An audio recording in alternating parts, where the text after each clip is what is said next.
Locked On Podcast Network presents Locked On Sports Today.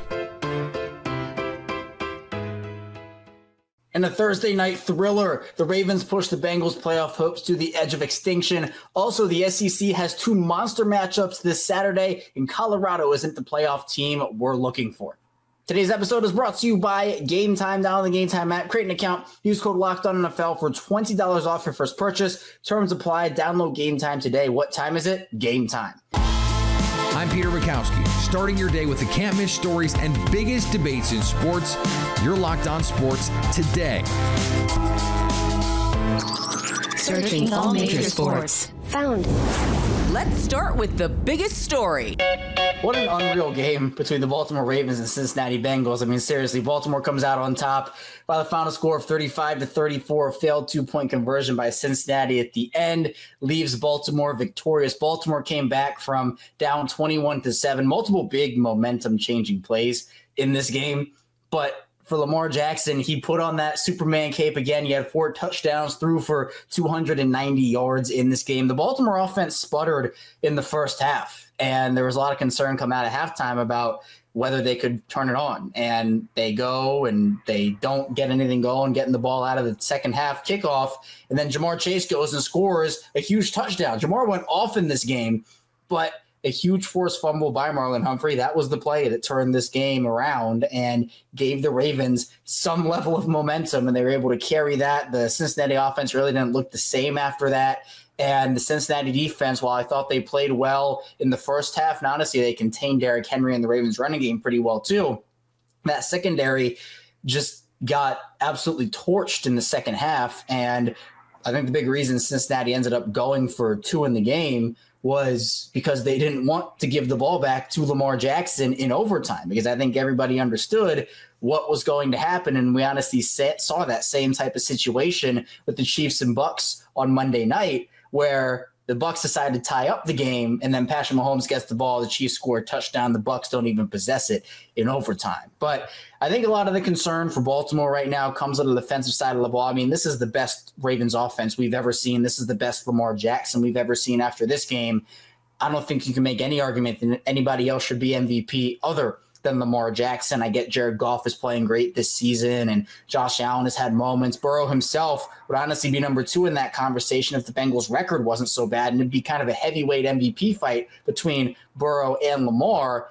But I think everybody was sitting here, especially in Baltimore, and we were just kind of like, well, there's no way that there's going to be a game that tops what we saw in week 5. Remember, that was that 41-38 thriller, and everyone was saying, oh, well, yeah, there's no way. And then here's this game where it's the lead changes and the comebacks and the switch-ups, and it just felt like every play was so important in this game.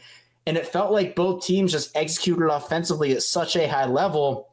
And that's the concern for Baltimore, because the Ravens did not go out there and get a pass rusher. They got Trey White to boost their defense, but Trey White's been a healthy scratch for the Rams over the past month, and I don't expect him to do too much coming in.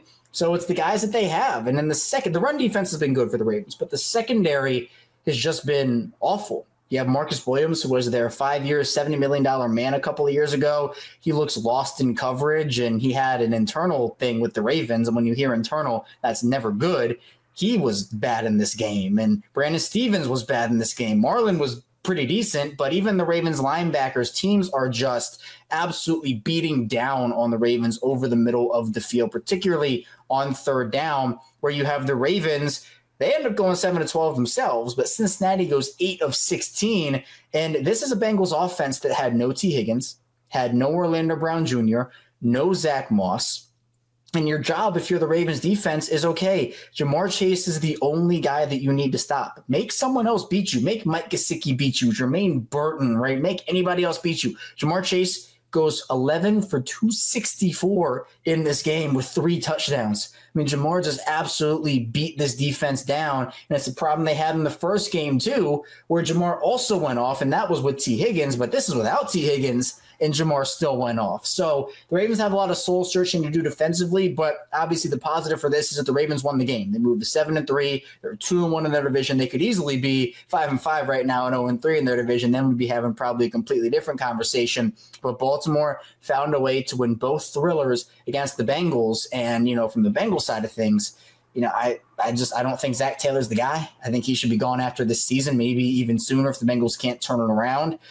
But the Ravens were able to take advantage of the Bengals in some of those questionable decisions and questionable play calls, such as going for it on 4th down multiple times and missing on those plays. Going for 2 was definitely the right decision. I'm not trying to dispute that whatsoever. I think definitely that's what they should have done.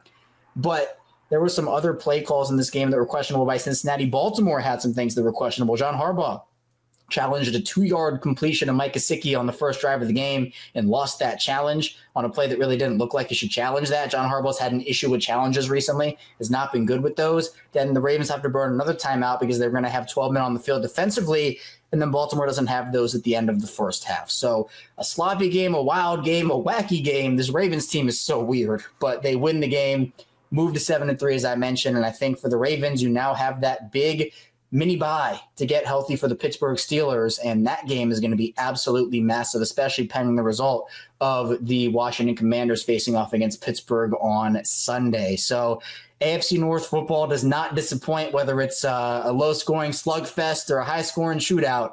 This game was another incredible one. The Ravens end up coming out on top, and that's the most important thing here for the Baltimore Ravens for sure. You can stay up to date all year on the Baltimore Ravens by subscribing to Locked On Sports Today and my show, Locked On Ravens, on your favorite podcast app and on YouTube. Thanks for making Locked On Sports Today your first listen. Coming up, the 2 biggest games in college football this week are in the SEC. Before we get to that, Christian McCaffrey is back. Guys, ever feel like you need a little boost in the bedroom? It's time to stop worrying about your performance and get Hims so you can feel confident knowing you can get hard and stay hard whenever you're in the mood. Hims is changing men's healthcare by providing you with access to affordable sexual health treatments from the comfort of your couch. Hims provides access to a range of doctor-trusted ED treatments like chewable hard mints and Viagra and Cialis, and their generics for up to 95% cheaper. The process is 100% online, so there's no need for uncomfortable doctor's visits. Start your free online visit today at hims.com/lockedon. That's HIMS.com/lockedon for your personalized ED treatment options. HIMS.com/lockedon. The products mentioned are chewable compounded products which are not approved by or verified for safety or effectiveness by the FDA. Prescriptions require an online consultation with a healthcare provider who will determine if appropriate. Restrictions apply. See website for details and important safety information. Subscription required. Prices vary based on products and subscription plan. Coach Kyle Shanahan has seen enough. He believes Christian McCaffrey is ready to play. Yeah, I mean, the biggest story clearly is the potential return of Christian McCaffrey. His practice window has been open.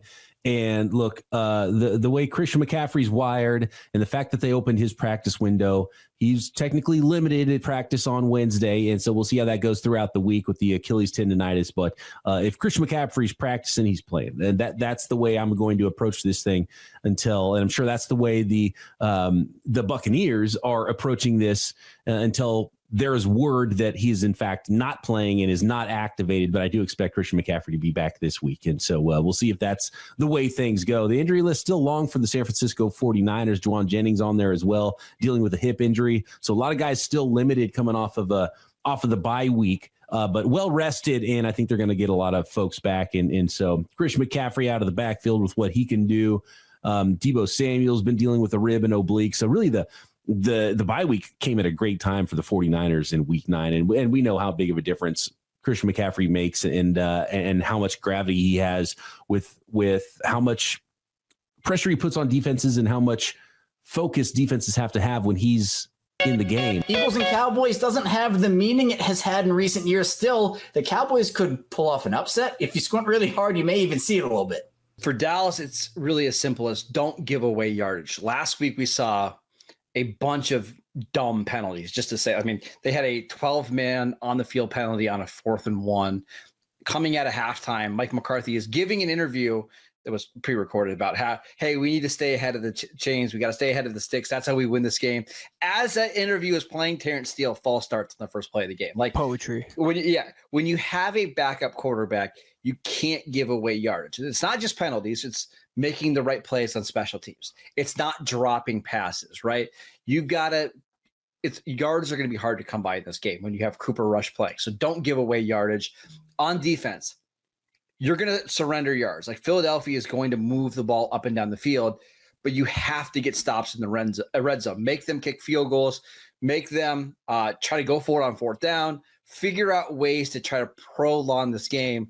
And the number one thing for Dallas is turnovers. Like going into this game, they don't have the talent Philadelphia does. They have injuries. They have massive injuries. The Pro Bowl and All-Pro players. But turnovers in the NFL can be the great equalizer, right?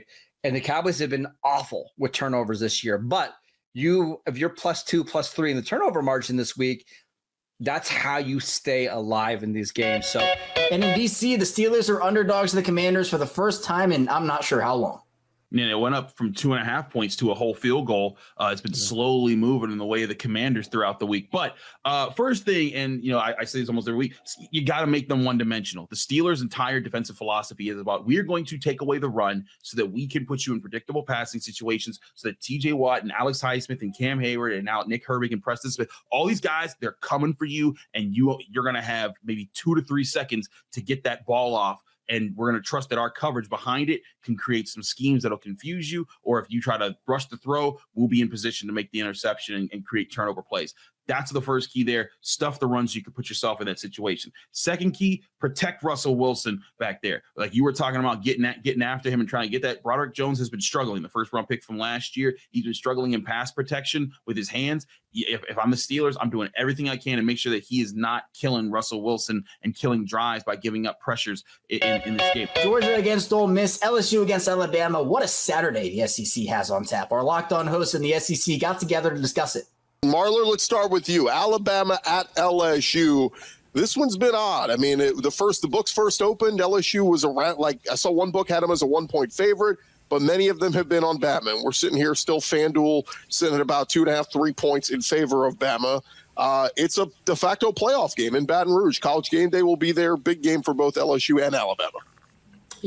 I'm just eager to get to my favorite stat in all college football. We talk about Death Valley all the time. We talk about Death Valley night. Oh, it's so scary. It's dark there. It's so loud. They're singing Boozy. Blah, blah, blah, blah, blah. Alabama has lost 6 times in 67 years in Death Valley. I want to say that again. 6 times in 67 years they've lost in Death Valley.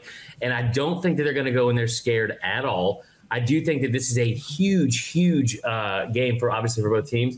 But Brian Kelly and Garrett Nussmeier, we saw what that looks like in A&M. Obviously, it's on the road, but Nussmeier didn't look great against Ole Miss until the very end of that game. Even on that final drive where he got patted on the back for being a hero of it, I think he was like 4 of 11. So it's not like if he starts turning the ball over early, and Alabama is one of the most opportunistic defenses in the SEC, it is going to be a really, really long night for LSU, and it's going to be a really long night for me because my boss is going to be pissed. Well, hold on. You want to say Garrett Nussmeier at times he hadn't looked great. Jalen Milroe, I mean, he was throwing it 10 yards out of bounds in Neyland a couple weeks ago. So he's going to have to play. Statistically better than throwing it to the other team, though. Give him credit, Chris. Come on now.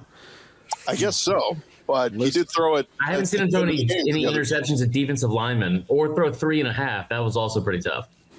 There's a tropical storm spinning up in the Gulf, and that could change everythame in this game. Oh, good, because LSU's run game is really good this year. So if they have one-dimensional, that's and LSU can't stop a running quarterback. Caden Durham was coming on, and then they couldn't run against A&M. Alabama 3rd worst in the SEC against the run this year. So this might be the week that LSU does get the run game going. But this just in, Kalen DeBoer has actually started coaching now, so everything is going to change, guys. He's actually mad. He's yelling. I heard they were tucking in shirts now. They're tucking in. Thank you. Yeah. They're on time to meetings too. That's my favorite one. 8 weeks in, they're showing up on time to meetings. That's something I wanted publicly to be said. Look, 2 years ago, Nick Saban was the head coach. He went to Knoxville and lost. He went to Baton Rouge and lost. Now it's Kalen DeBoer. He's already gone to Knoxville and lost. Does he go to Baton Rouge and win? This is going to be a big one. Again, night game. Brian Kelly is undefeated as LSU head coach at night in Death Valley. He's lost 1 home game. That was against Tennessee when Hendon Hooker was there. Hendon Hooker, don't lose in Baton Rouge, Gordy. Hendon Hooker versus Jalen Milroe, a little bit of a different quarterback. This is an elimination game for the playoffs. Yep. We got some big matchups happening this weekend in the SEC, and let's start in the afternoon affair. 2:30 Central, 3:30 Eastern on ABC. To 7-1 Georgia at 7-2 Ole Miss, in a monster game for both sides. And we actually have our two guys who host the Locked On podcast covering these teams here. So, Clint, let's start with you. Keys to a victory for Georgia, and I got to think it starts with Carson Beck throwing less interceptions. What the hell's going on there? This is a wild stat. Georgia, in games that Carson Beck throws 3 interceptions, they are scoring more points on average than when he doesn't throw interceptions. So it's a crazy thing happening. I don't know how that's a possibility, just winging all over the place. But I'll say this: first team to 30 wins. I think Ole Miss has a very stout defense. I'm not looking down on them at all. I think their defense, with havoc rate and chaos rate, that defensive line, efficiency-wise, is very, very, very good. I am not looking past them at all. Offensively, I think that if you look at Kirby Smart, this reminds me a lot of the Texas game. This has all the makings and all the same understandings. High-flying offense, most efficient defense. Everybody talking about Texas had the #1 elite defense efficiency. Georgia came in and Kirby Smart knew the game plan to shut down the offense.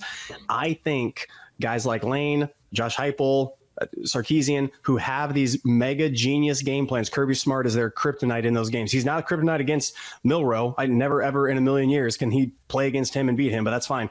But I think against this team, it's going to come down to who can score 30 first, because these are two defenses that knows what we're doing, knows what we're happening. It's going to be a great game either way. I have Georgia winning this out and covering the spread, 33-29, somewhere in there. The only difference between this game and the Texas game that you have is there's like a 75% chance of rain in this game. And if this is going to be a weather game, it's going to be about both defensive lines. So I don't think either team is going to get to 30 points in this game. I think this game has a chance to be a 13-10, a 17-13 type game. And Jackson Dart, I trust him throwing the football that's wet more than I trust Carson Beck right now. And there's already been one game where Jackson played in a monsoon and he completed 30 or 40 passes against Mississippi State. So that is where I'm coming from there. And we take all of the intangible stuff that I was talking about earlier and, like banging my chest about. But the main thing that I see in this game that I think that Ole Miss has a real chance to win this game outright is the fact that the weather is going to play an issue. I trust Jackson Dart throwing a wet football more than Carson Beck. Yeah, it's really unique. Georgia coming into this with injury concern at running backs. Cass Jones has been quite incredible. Everybody poo-pooing on Cass Jones. He's been insanely good. He's going to get more run if Etienne can't go with that bruised rib and pain tolerance. Frazier, the true freshman, is going to get more run clearly as well. He has to. And so running the ball, needing to secure it. And if the screen game from Georgia is going to be the de facto run, those 5-6 yard hits that they do to Dom Lovett, that's their run game when they can't get it in between the tackles. And if the rain's going to be sloppy out there and guys can't do it, that's going to be interesting. Down a running back, all of a sudden that defensive line for Ole Miss can get off the ball and stop them. That is a big factor in the favor of Ole Miss. Well, Henry Parrish has been banged up. He got banged up. He's out. Yeah, he's that injury that he had against Arkansas. He's not playing football again this season. Dominique Thomas wasn't even on my radar. Didn't even know who that kid was. And it's still the amazing thing that USC's Bentley still didn't come in and play. Everybody thought, okay, this will be finally USC's Bentley. And it's like, no, we're going to put Dominique Thomas in. And Rashad Amos is injured. He could come back. Matt Jones could come back. We have no idea who's going to be on the backfield against Georgia. Stay up to date on the Southeastern Conference all year long by subscribing to Locked On Sports Today and Locked On SEC on your favorite podcast app and on YouTube. Coming up, Colorado is not the playoff team that you're looking for. Get ready to tackle the NFL action with FanDuel, America's #1 sportsbook, because right now new customers can bet $5 and get $150 in bonus bets if you win. The FanDuel Sportsbook app gives you everything you need to place live bets on the NFL all in one place. So when you get a hunch in the middle of the game, you can check out the latest stats, your live play-by-play, and so much more on the same page where you place your bets. Just visit FanDuel.com to join today. We get started with $150 in bonus bets if you win your first $5 bet. And that winning $5 bet could be on a Week 10 line in the NFL. The Sunday morning game in Munich features two teams just trying to figure out the future. FanDuel is loving the Giants to get a German win over the Panthers and have them as 6.5-point favorites. That's FanDuel.com. Never waste a hunch and make every moment more with FanDuel, an official sportsbook partner of the NFL. I don't buy Colorado as a playoff team in college football, and neither do you. right? Well, if you don't, here's an eloquent explanation as to why you should fade the Buff. Yeah, we're definitely going to talk to Jake Hatch about BYU and the complicated schedule coming up. But Kevin Borba, your team could go 10-2, miss the Big 12 championship, and to me, at least have a shot, be in the conversation, because the SEC still has matchups like Alabama and LSU. Can 10-2 Colorado, mute yourself, Spencer McLaughlin, at least be in the realm of possibility when it comes to the college football playoff conversation? Yeah, I think, first of all, Colorado had the best week last week. They didn't play anyone. That was probably the safest place to be. I would argue BYU had the greatest Utah had a fantastic week, too. Hey, we look a lot better now. Thanks, Parker. Sitting on the couch, doing some fishing, doing some Heisman campaigning, and all of a sudden, everyone else is just in pure disaster mode. Realistically, the college football playoff is about money, right? And if Colorado is truly in a situation where they're 10-2, some SEC teams lose ahead of them, like Tennessee or whoever else continues to not look impressive, Penn State, Indiana drops a game, or whatever happens, I think you have to legitimately consider them as a low or one of the higher seeds, right? You can't leave Deion Sanders out if there's an opportunity to get him in. Spencer, you could give me that look, but realistically, I'm going to give you that look for the entire show if you keep spewing this nonsense. Did you just imply that 10-2 Colorado would be in over 11-1 Indiana? He did. Yes. No, I mean, realistically, they could be, right? If it comes down to how bad Indiana hasn't beaten a bowl team. Yeah, it is single. Oh, gosh. Spencer, they have beaten everyone to an absolute pulp. Their margin of victory is 1 point less than Michigan last year through 9 games, who was ranked third at the time. Oh, Cody beats JT in a fist fight. What are we going to be like? Cody's the heavyweight champion of the world? Congrats. Hold on. Do you think that? Hold on. Do you think that Cody get that stray? I've gotten 2 shots taken at me now. Also, yeah, well, you woke up. You're in the game. That's right. Are you under this impression that 10-2 Colorado, just because Deion Sanders is the head coach, is going to leap up significantly over 10-2 Tennessee, 11-1 Penn State, or 10-2 Penn State for that matter, or 10-2 Tennessee? Do you actually think the playoff committee would do that? Well, those teams you just mentioned are way different than the first team you mentioned. Yeah. But Kevin, hold on. But Kevin mentioned all of them. Kevin said, well, this team could lose or that team could lose. You have to get to 3 losses before you can even be considered to get passed up by a 10-2 Colorado, which is not a guarantee, by the way, number one. And number two, I don't know that it's a lock that 10-2 Big 12 with a blowout loss to a Nebraska team that looks worse and worse every single week. They lost to UCLA, for goodness sake. I don't know that 10-2 Big 12 is in over 9-3 SEC. I would argue that Tennessee's loss to Arkansas looks worse and worse every week. Arkansas lost to Oklahoma State, and Oklahoma State can't beat any of us. Like I don't know why. You think? Okay, first of all, you just said a 3-loss SEC team will get in. We know that's not going to happen, right? We look at the rankings right now, and the highest ranked 3-loss team is Ole Miss and LSU sitting at 15-16. So we know that's not going to happen, right? So let's pretend, or let's erase that.